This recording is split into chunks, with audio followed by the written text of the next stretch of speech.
As discussed last time, Israel's experience in the Promised Land was much like that of Adam and Eve in paradise.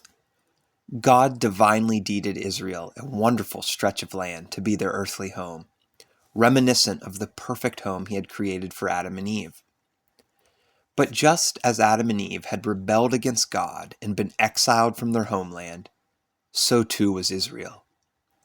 God's people worshipped false gods, treated one another unjustly, and lived in such wickedness that they became indistinguishable from the nations over whom God had given them victory.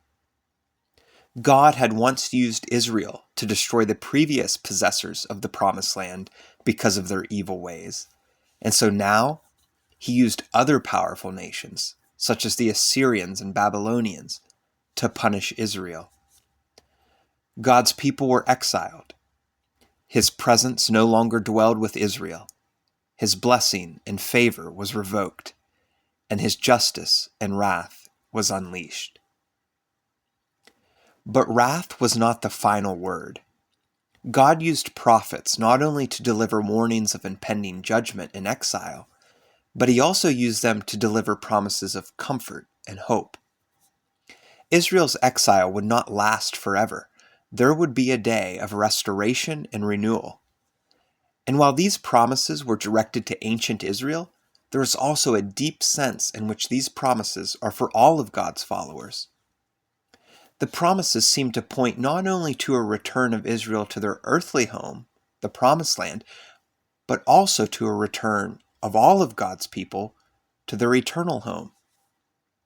Through the prophet Isaiah, God declared that he is the Creator who has laid the foundations of the earth and set the heavens in their place, but also that they are not of a permanent nature. God declared that the heavens will vanish like smoke, the earth will wear out like a garment, and the inhabitants will die like flies. But a glorious future awaits.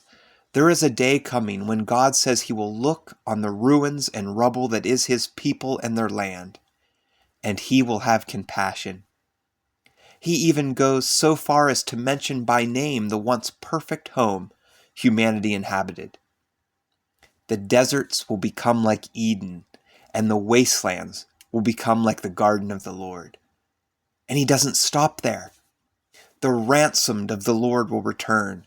They will enter Zion with singing. Everlasting joy will crown their heads. Gladness and joy will overtake them, and sorrow and sighing will flee away. I think this describes not just Israel returning from exile to their earthly home, but all of God's people returning to their true home. Because of their rebellious sin, humanity was exiled from paradise, from Eden, from that garden in the east, from God's presence, from home. But God refuses to let that be the final word. There is a restoration and renewal yet to come.